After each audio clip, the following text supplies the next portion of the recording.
Daí depois eu dou uma editada no vídeo também. Oi, esse é um vídeo de projeto de extensão específico para o 5º semestre de Biomedicina, com o tema de entrevista ao biomédico para poder aproximar tanto os alunos quanto o profissional biomédico para ter essa noção sobre a área, né, de biomedicina. Então, hoje eu vou entrevistar aqui a professora Kelly Miléo. Ela é professora de imaginologia. E eu vou começar com as perguntas já, então. Como o conhecimento teórico adquirido na universidade contribuiu para a sua atuação profissional?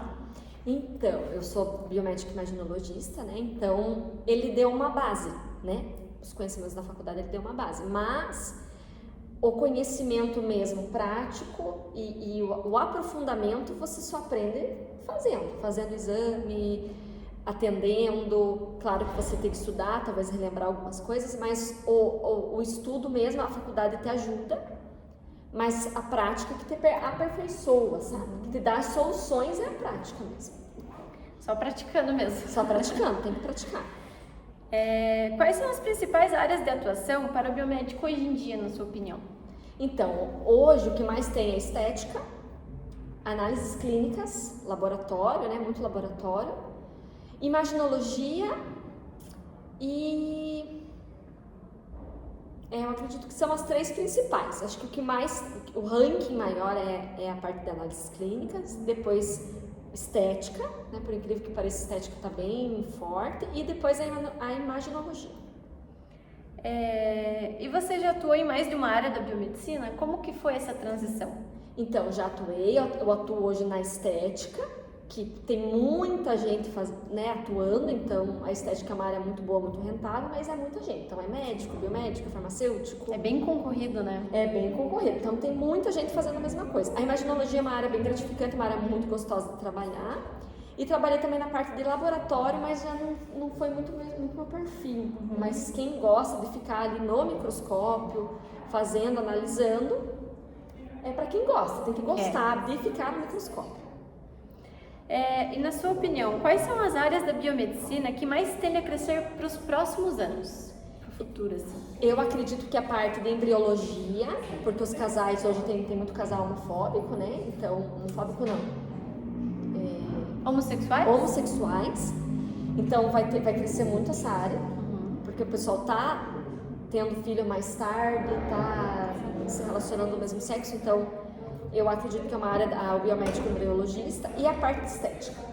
E nessa parte da embriologista é o biomédico específico mesmo, é uma área que assim, você não encontra sempre em outras áreas, outros cursos, outras formações, digamos assim, é mais voltada para o biomédico mesmo. Né? Ele é bem afunilado, tanto que você precisa para os grandes centros para estudar a parte de embriologia, né? Curitiba, São Paulo, mas vai ser uma área que vai crescer para o futuro, mas justamente porque é o mercado que a gente atua hoje, né?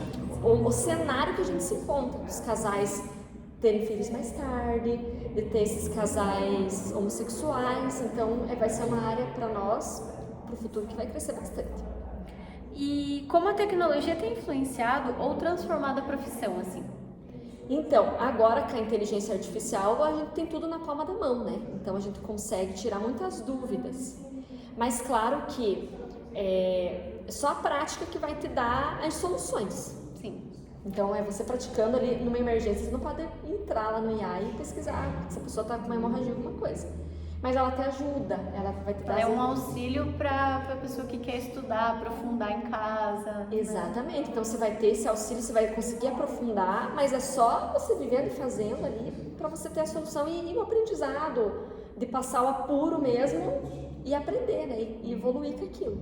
E até na parte de imaginologia, né? A tecnologia sempre vem ajudando, igual a gente estava comentando também sobre a que é digital, né? O raio-x digital. Então é algo que vem para cada vez melhorar, né? O digital, nossa, ele é ótimo, até a imagem, né? Vocês que estão fazendo aquele trabalho de extensão para não fazer impressão, essa conscientização, então realmente na área da imagem. Até as imagens 3D que formam, né? Isso eu acho bem. Exatamente. E quais são os principais desafios práticos que você enfrenta na sua rotina? Então, na minha rotina de imagem, assim, é mais pessoas a dificuldade. É as pessoas, você pedir alguma coisa, a pessoa não ter a disposição de atender, porque a gente se garante no nosso trabalho, a gente estudou, a gente sabe como fazer. Mas eu acho que terceiros, o que influencia é os terceiros, são as pessoas, o médico às vezes não te dá um comando ali que você entenda corretamente, mas você quer com contraste ou sem contraste o teu exame? Não tem a fala, a parte... Comunicação, tipo, você quer como? Você quer com contraste ou você quer assim? Então, essa comunicação, então o problema maior hoje está nos terceiros mesmo. De vir a informação correta pra gente do que ele precisa. Então, às vezes não coloca, a gente vai perguntar no resultado. Então, é os terceiros que atrapalham o ser humano. Tem alguma situação marcante que você viveu na profissão e gostaria de compartilhar? Então, teve um menino que a gente fez uma ressonância, ele não pôde fazer o exame, ele via vultos, ele via várias coisas. E aí ele estava bem triste, a gente não conseguiu fazer o exame dele, ele veio de fora, de uma outra cidade. Só que ele estava com o aparelho ortodôntico. E na ressonância, o aparelho ortodôntico ele dá um artefato. Então ele atrapalha no exame, então ele ia ter que tirar o aparelho para a gente conseguir fazer o exame dele. Então já fazia muito tempo que ele estava na lista de espera, assim. E aí eu lembro que quando eu fui conversar com ele para entender o caso, porque a gente acaba que, né, uma curiosidade de entender o porquê que a pessoa está ali, né? Que ele falou que ele tipo, escutava vozes, via pessoas, assim. Então eu vi que era um caso de esquizofrenia, assim, meio mais severo. Então ele estava muito triste de não conseguir fazer o exame. Então eu lembro que me marcou muito. Então tem alguns pacientes, alguns casos clínicos que marcam a vida da gente. A gente fica assim impressionada, a gente fala assim, nossa, essa pessoa precisa de ajuda. Volta para casa até pensando nisso, né? Como que a gente poderia ajudar, como que... Exatamente, a pessoa precisa de atendimento, muitos capotamentos, motoqueiros. Então, nossa, assim, a vida clínica é bem... te choca, né? Tanto que você acaba tendo medo de moto, você adquire uns medos que antes você não tinha por ver muita coisa horrorosa, assim, tipo, tragédia. Você fala assim, nossa... Igual, é muito forte. Muito igual o médico falou, eu não subo na moto nem pra tirar foto. Então, quando você tá ali vivendo, você fala, meu Deus, não ande de moto. Então, a gente vê bastante coisa, caso clínico bem feio mesmo. Que marca, né? A gente fica pensativo sobre. Marca mesmo. E além do conhecimento técnico, quais competências ou habilidades você considera que é indispensável para ser um biomédico? Eu acho que foco. Tem que ser focado, tem que gostar do que faz, tem que amar a profissão, porque biomedicina tem que estudar muito. Então, independente da área que for seguir, a estética, estuda anatomia para não dar nenhuma intercorrência, nenhum problema. Imagem, anatomia também, protocolo, que protocolo é muito importante ali para a imagem. A parte de análises, entender cada célula no microscópio, porque você vai ver muita coisa. Cada função, tudo. Cada função. É eosinófilo, alergia, parasita. Então você tem que saber entender para você não dar o diagnóstico errado. Então o biomédico ser focado e saber o que está fazendo, entender o que está fazendo, estudar para aquilo, né? Porque de fato a gente vai lidar com vidas e nenhuma vida é brincadeira, né? Então a gente tem que trabalhar com muito cuidado também. Eu, por exemplo, quando eu escolhi o curso de biomedicina, era uma coisa que eu puxei lá do fundo do coração. Desde criança eu gostava de laboratório, desde criança, assim, era apaixonada por ciência. E eu decidi juntar nessa parte da ciência relacionada com a saúde. Então, assim, quando perguntam pra mim, por que você tá na biomedicina? Eu falo, é por amor, porque eu gosto mesmo. E tem pessoas que já pensam mais na parte de financeira, né, que já quer mais o cash de volta. Né? Mas aí vai lá, só quer pelo dinheiro e não sabe nem fazer um botox, né? Mas quer o dinheiro. Ou às vezes ela até pode ter toda essa parte técnica, o estudo, mas falta empatia, falta outros requisitos que às vezes é bem mais importante. Exatamente, isso aí, questões de comportamento, né? Então o comportamento também, ele te ajuda a seguir na área, né? Igual você falou ali do laboratório, biomedicina, bio de vida, medicina de diagnóstico. Então nós damos a parte de laboratório, você que vai fazer, você vai laudar. Então é muito importante, por isso que você tem que amar, você tem que analisar como se fosse um parente, uma mãe, um primo teu. Porque você vai laudar para uma pessoa que vai mudar a vida dela.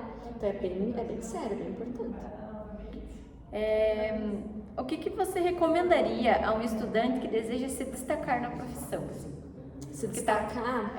Pode ser assim no começo, assim, acabou de se formar e ela pretende ser um destaque na área dela. O que ela precisa ter, assim, correr atrás, assim, o principal? Então, bastante estudo e executar, não ter medo, né? Igual, às vezes, ter segurança, ter uma segurança. Isso move, né? Às vezes a pessoa tem oportunidade, mas fica ali meio... Precisa confirmar. Tá vendo aqui no microscópio uma célula. Que célula que é essa? Tenha segurança no que você está fazendo. Confiança. Então, independente, porque você recém-formado, por exemplo, não é melhor ou pior do que quem já tem há muitos anos. A pessoa só vai ter a experiência clínica, mas você estudou igual, você às vezes vai ter muito mais conhecimento, muito mais competência. Então, ter segurança no que está fazendo e confiança. Confiar em você, que você estudou para isso, você está habilitado para executar aquela função. Então, é mais questão de confiança mesmo, não ter medo de fazer o trabalho, sabe? E você acha que a faculdade prepara bem o aluno para o que o mercado de trabalho realmente exige? Então, a faculdade te dá 50%, na minha opinião. Eu, quando saí da faculdade graduada, ela me deu 50%. Mas os outros 50% eu tive que correr atrás, tive que estudar, até porque a gente não lembra de tudo, né? Então, a gente tem que estudar muita coisa específica. Então, lembrar de alguma coisa, estudar, assistir algum vídeo, alguma coisa. Então, a faculdade, sim, ela colabora muito, porque a gente estuda também muita coisa abrangente, né? Mas é 50%, os outros 50% é prática. E teve alguma habilidade ou conhecimento que você só aprendeu depois de formada, sendo assim na prática mesmo? Alguma coisa assim bem... Foi estética, a gente teve estética, mas na época a gente não deu muita bola para estética, não gostou muito, daí depois que eu me especializei. Então, bem depois de formada, já habilitada com imagem e análises clínicas, que eu trabalhei muito pouco com análises, que eu fui fazer estética, porque às vezes você acaba fazendo, tipo, fisiologia do esporte, vai seguir uma área de esporte, ou vai fazer quero fazer acupuntura, gostei, fiz um curso, então a gente consegue ser habilitado nessas áreas. Mas estética eu consegui essa habilitação depois de formada. E dentro da estética, teve alguma coisa que você só aprendeu na prática? Só. Que na teoria, assim, não foi tão relevante, mas daí na hora da prática, opa... Porque às vezes acontece muito no apuro. Então, por exemplo, às vezes dá uma intercorrência, alguma coisa.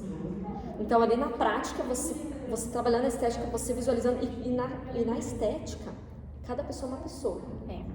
Cada lábio é um lábio, cada testa é uma testa. Então, tipo, você tem que entender a anatomia. Então, só fazendo na prática ali que você consegue... Ter essa noção mais sobre a parte fisiológica, você tá anatômica, né, na verdade. Anatômica, exatamente isso. Porque daí, por exemplo, você vai lá, vê lá como é que aplica, tá, mas eu sou diferente de você. Eu tenho uma necessidade de pele diferente da tua. Então, isso só na prática mesmo, na estética, né, no caso. E como você vê a importância dos estágios e experiências extracurriculares na formação do biomédico? Eu acho bem importante. A gente já tinha que começar bem mais cedo, eu acho. Também acho. Bem antes, não só ali no 3º, 4º ano, né? Principalmente a prática clínica na faculdade. Pegar uma análise, fazer na faculdade, não num outro horário, porque a gente às vezes trabalha, não tem essa disponibilidade. Mas dentro da faculdade, chegou esse exame, vamos praticar na faculdade, na própria aula. Tem pessoas monitorando ali, tudo como se fosse questão de aprendizado mesmo. Questão de aprendizado. Você vai fazer uma prova, o que você foi? Não, você errou isso, para você aprender, porque só errando que você vai aprender. Então tem coisas que você vai errar e você vai falar assim, nossa, é verdade. Então, de você praticar, mas na hora que você chegar na vida clínica, você vai saber fazer. Então a faculdade, ele tem um estágio, mas é muito no final. Então teria que ter assim uma disciplina de prática clínica, tinha que ter. E por último, para a gente poder finalizar, você gostaria de deixar alguma dica ou alguma reflexão para os futuros biomédicos? Então, a reflexão que eu deixo para os biomédicos, a gente trabalha com vida, né? Então a gente tem empatia, a gente tem muito amor no que a gente está fazendo. E tratar o ser humano como ser humano, né? Não como um número ali, né? Ver um cifrão na pessoa. Só como mais um. Como mais um, quer ganhar dinheiro. Então, acolher o paciente, né? Independente da área que for trabalhar, acolher. O acolhimento, ele é muito, muito importante, porque a gente é profissional da saúde. Então, não adianta, profissional da saúde por amor, daí é um grosso estúpido. Ter esse acolhimento, esse amor, olhar com carinho para as pessoas, para o ser humano. A gente trabalha com vidas. Então, o nosso objetivo é trazer o nosso melhor também para o diagnóstico, né? E nunca esquecer o quanto realmente importa a vida de alguém e que como diz a professora, não é só mais um ali, né? Exatamente, olhar com muito amor e carinho. Então é isso. Obrigada, professora. Imagina. Precisando, tamo aí.